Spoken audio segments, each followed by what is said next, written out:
I mean, there were a lot of interior designers who came here, you know, and I said, no, it has to be me. You know, I know that you guys are good, but you don't have exactly what's in my mind that would really please me. So, you know, since it's my house, so I mean, I thought it would be me who would really choose what's going to be inside. Exactly, You know? that's true. I mean, a home should reflect one's Exactly. personality, and Yeah. that's exactly what happened to your home. And 90% of our time we spend Right. at home, right? Right, Diba? that's so true. That's And right. I want to ask about these little details.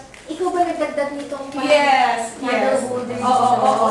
So, ito kasi may pagka-art. So, parang bang meron may pagka-style simbahan. So, sabi ko, may pagka-style simbahan, okay. Let's put some candles. Di ba sabi ko, yung may pagka-old, Yeah, old-fashioned, parang di ba? classic, oo. Okay, look at this.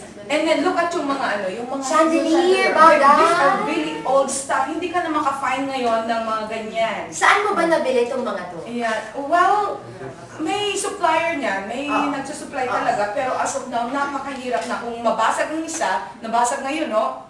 Hindi na ako makapaghanap pa ng ano dahil sabi na we ran out of stock. So, yun. Oo. Talaga? Grabe. Kaya- Okay.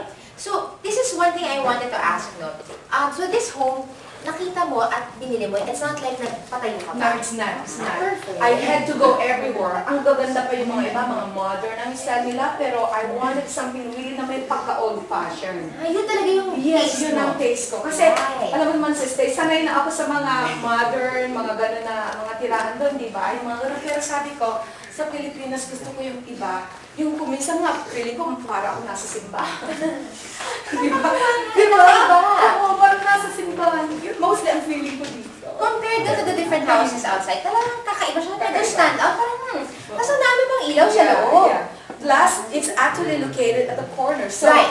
and then malayo yung mga kapitbahay. So, hindi ako naiipit.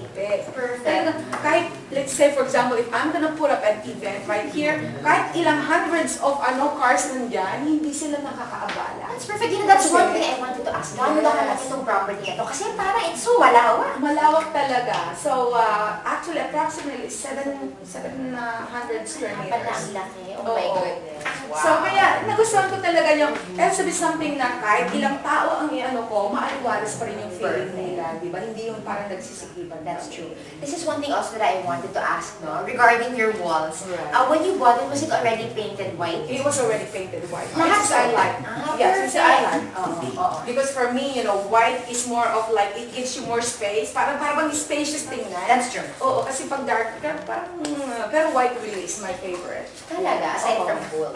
Aside from gold. So it can be white or something like that. Yung ganyan, medyo cream or beige or something. Kasi pag cream or white, talagang kahit ano pwede mo Pwede ternahan. Yan. Since na type ko naman yung mga ganyang kulay. So.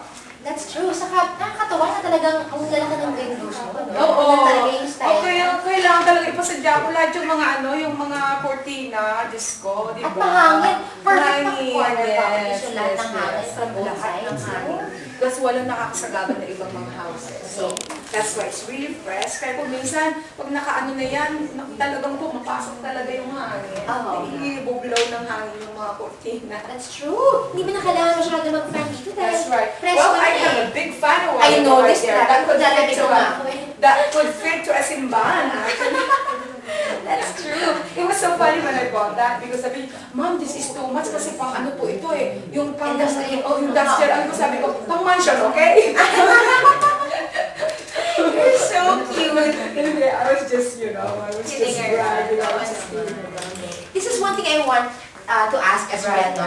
You have this bottle of, is this a wine? Yes, those were actually gifts during our during the opening, or I mean during the blessing. At saka, of course, it was our engagement party with my daddy, and so it's like my boss in Erase Placenta gave that, and then Beres Valley Forum actually, because I'm endorsing Beres Valley Forum, so siya nagbigay niya, tapos yun yung isa naman sa Erase Placenta. So yung mga bosses ko naman ang nagbigay niya. So, That's very nice naman. Right. So who else were here during the blessing of this home? ha? Who else were here? Like, Oh, your ang best dami. friends? May yung mga friends ko sa media, and of course, yung mga personal friends ko, family most especially. Wow, I'm sure puyatan yun, yeah. Oo, puyatan talaga. Magdamagan nga eh. I'm sure that must have been really fun. Okay, Right. I would love to check the other area, guys. Ang Okay. dami kasing areas dito sa bahay ni Mystica. Yeah, so yeah. check natin yung isang Oo, area. okay. Alright. Alright. Ano yan? What's your waistline? Ano ba bakit? 33? Cham. Okay, cut. Cham. Hindi. Okay. So we're coming from here? Yeah. Okay. Okay, stand by. And... Anytime, buddy. Lumabas naman. You know what's funny? This is supposed to be the dining area. This is Oh, supposed to really? be the dining room, Okay. right? Because it's close to the kitchen, and of course, living room. What's next should be the dining room, Correct, right? that's right. But I want to be different. I want this to be my office area. Kakaiba nga. Just oo. for me. Just for me. Okay. May mga workstation dito. Well, may workstation ako kasi meron din akong ibang mga living room or whatever, di ba? O kaya dining, may private dining kasi ako lang sa... ako lang naman at saka papa ko. So, sabi ko, hey, kung maglalagay ako ng mga dito, wala namang kakain. Oo. Kung may mga bisita ako, kulang naman itong space na to. They Sabagay. want it to be, sa labas, sa swimming pool, di ba? So, sabi ko, para naman magkaroon talaga ng kabuluhan, I want this to be my office. That's the reason why this is my private office. Right. Pero exposed na parang maaliwalas. Oo, di ba nila yung window setup nila, no? Oo.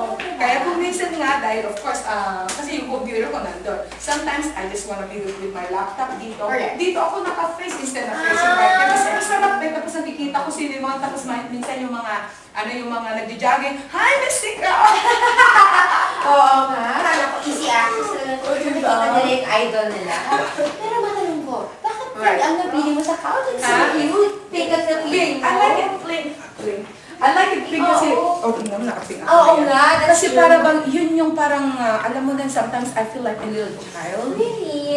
Diba? I still feel like a little child. That's Lalo na sa papa ko. I always call him daddy. Aww. Kasi parang gusto ko yung feeling ko pa rin as a child since nawala akong tatay, di ba? Yes. Parang na-feel ko yun. And then of course, he's 56. So, parang bang with him, parang so nakita niya na I like pink, I like yung mga bright colors. Okay, red, gold, mga ganun. Parang bang feeling talaga na alive. That's nice. Yeah. That's awesome. Oo. And ito, bakit horse ang napili mong ilagay as a Horse? centerpiece? Kasi ako kasi Sagittarian ako. Are you? Ha? Ano mabait ang mga Mabait. Sagittarius, diba? Yes, mabait Kaya na birthday mo, talaga. December-ish? December 18.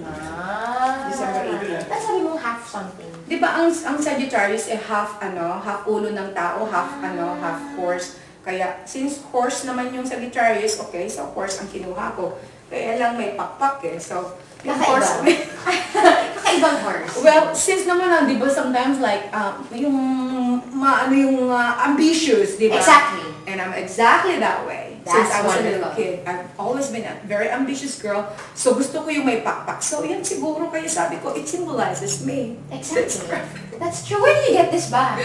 Eto, Oo. nakita ko lang, saan ko ba nakita noon? Nakita ko lang sa isang shop doon sa sa Star Mall. Ano yun? Sa Star Mall, yes, Oo. yes. So when I saw it, I said, this is perfect. Yeah, and it's Yun, actually very di ba kakaiba? Oh my God, Hindi loves yung- horses. Oo nga eh, hindi yung lahat-lahat na every time na pumupunta ka, tapos nakikita mo. Pero that's really very, very unique. That's true. And what about these paintings? Okay. You have two small Painting, paintings. I don't like paintings anymore, lalo na kung punong-puno, kasi that's what I did before. Aha. Puro mga, in every corner, in every wall, andun yung picture ko. Ngayon, parang umiwas ka na sa sobrang dami Exactly. sa walls. Wala ka nang makita ngayon na any painting or any picture ko. So, for a change naman, so I thought, since naman na maibagay naman itong kanyang yun, di ba? So I thought, this would be perfect. Maliit lang. Why Konting did you maliit choose lang. this type of painting? Na medyo nature. Oo. Nature kasi nature lover din ako. Para bang maging fresh naman yung feeling pag tinignan nila, parang ang fresh tingnan, di ba? I could have chosen something not Jesus Christ, Right. Virgin Mary, Right. or anything, di ba? Pero I thought, I like nature. So I Right. thought that would be the best choice for me. Oo naman. Good choice. Definitely good choice. And you know what? This house is so huge. So many areas. So, let's check all the other areas. Sure. Alright. Oh, wala na ako ng ano dito. Papayat ako dito. Naku ha. Sa laki ng bahay mo. And cat. So tayo start. Samuel, Okay. the next area. The grass. Sabi ko nga kanina dun sa... Let's go, Daddy.